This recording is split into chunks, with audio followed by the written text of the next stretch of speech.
Anda kembali di Indonesia Memilih. Saudara, hitung langsung akan dilakukan peneliti Litbang Kompas di sejumlah tempat pemungutan suara.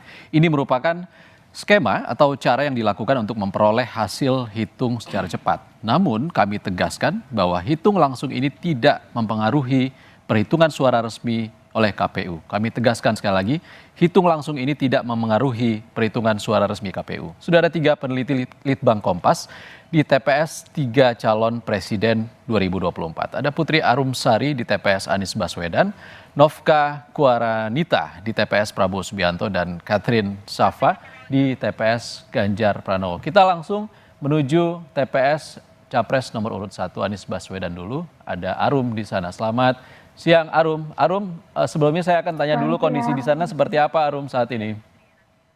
Saat ini kondisi mendung, tapi masyarakat antusias untuk tetap datang mencoblos. Sejak tadi pagi memang sudah mendung, tapi kali ini lebih mendung lagi. Peneliti Litbang Kompas, apa tugasnya di sana? Baik, terima kasih teman-teman. Saat ini saya sedang berada di TPS 60 Lebak Bulus, di mana Pak Anies Baswedan melakukan pencoblosan pada tadi pagi kurang lebih pukul 8:30 pagi. Dan tugas Litbang Kompas di sini adalah melakukan hitung langsung. Apa itu hitung langsung? Hitung langsung adalah liputan jalannya perhitungan suara di TPS terpilih. Saat ini Litbang Kompas melakukan hitung langsung di 12 titik yang berada di 3 lokasi capres mencoblos, kemudian 3 lokasi cawapres mencoblos, kemudian ada 1 lokasi di mana Pak Presiden Jokowi mencoblos, dan yang menariknya adalah 4 lokasi terluar di Indonesia, yaitu ada di Sabang, Merauke, Palau, dan juga Pulau Rote. Kenapa? Dan 1 lagi, maaf, ada di lokasi perbatasan Indonesia-Malaysia yang ada di Sebatik.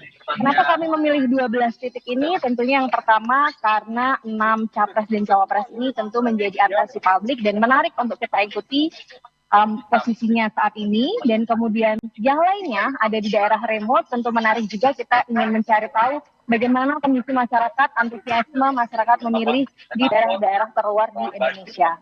Sama seperti yang tadi disampaikan bahwa hitung langsung ini bukan atau tidak akan mempengaruhi perhitungan resmi dari KPU. Demikian. Oke, Putri Arum melaporkan kondisi terkini dan juga tugas dari peneliti Litbang Kompas di sana. Putri dari TPS dari Capres nomor urut 1 Anies Baswedan. Kita tinggalkan Lebak Bulus, kita menuju ke Bogor. Ada peneliti Litbang Kompas Novka Kuaranita yang berada di TPS Capres nomor urut 2 Prabowo Subianto. Novka, sebenarnya mekanisme perhitungan yang dilakukan oleh teman-teman peneliti Litbang Kompas ini seperti apa, Novka? Oke, jadi setiap peneliti yang ditugasi untuk meliput di 12 TPS terpilih itu dibekali dengan tablet yang sudah dipasangi sistem untuk membantu kami menginput data ketika nanti ada perhitungan suara untuk pasangan calon presiden. Jadi nanti setelah pemungutan suara dilakukan dan sudah selesai dan panitia KPPS melakukan perhitungan suara, kami juga akan secara real time menginput data tersebut di sistem ini. Jadi tampilannya seperti ini, tabletnya gitu. Jadi di 12 TPS itu masing-masing dari kami akan membawa ini. Ketika nanti ada pasangan calon yang mendapatkan suara, kami akan menambahkan suara dengan mengeklik di foto pasangan calon dan calon presiden dan wakil presiden. Kemudian jika ada kekeliruan juga kami akan bisa menguranginya di tombol minus di sebelah kiri. Kami akan melakukannya sampai perhitungan suara selesai dan kemudian akan mengirimkan data ini ke pusat data di Jakarta. Setelah itu kami juga akan melakukan pemotretan form C1 untuk verifikasi data sehingga kesalahan bisa dihindarkan. Oke, Novka, kita dari Bogor menuju ke Semarang, Jawa Tengah. Di TPS Capres nomor urut 3 Ganjar Pranowo ada Catherine Safa di sana. Catherine, setelah data dikumpulkan oleh peneliti Litbang Kompas yang berada di TPS-TPS, lalu apa yang dilakukan terhadap data ini? Baik, terima kasih. Jadi saudara, setelah peneliti memasukkan data melalui aplikasi yang sudah kita simulasikan bersama sebelumnya, data perhitungan tersebut akan langsung terkirim secara otomatis ke dalam dashboard pusat data Kompas yang ada di Jakarta. Sehingga dari dashboard tersebut akan langsung tervisualisasikan dan ditayangkan secara real time melalui televisi juga siaran kami. Dengan demikian, masyarakat pun dapat mengetahui secara langsung perolehan suara dan juga proses perhitungan suara di ke-12 TPS terpilih.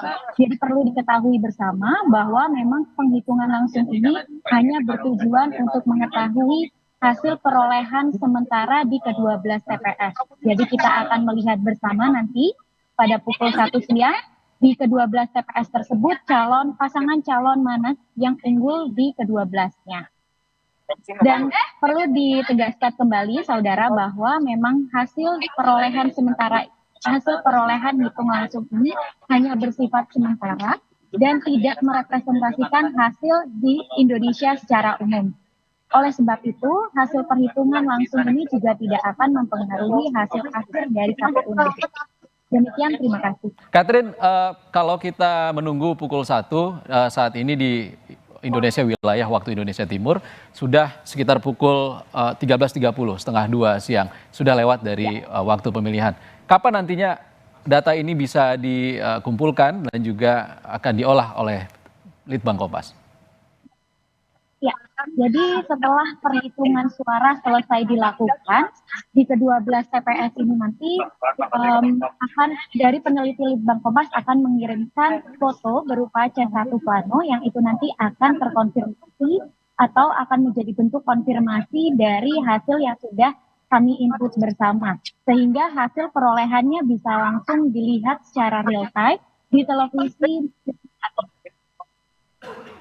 Baik, terima kasih Catherine Safa, Novka Kuaranita, dan juga Putri Arum melaporkan dari 3 TPS dari masing-masing calon presiden yang saat ini berkontestasi di pemilu 2024. Terima kasih teman-teman peneliti Litbang Kompas.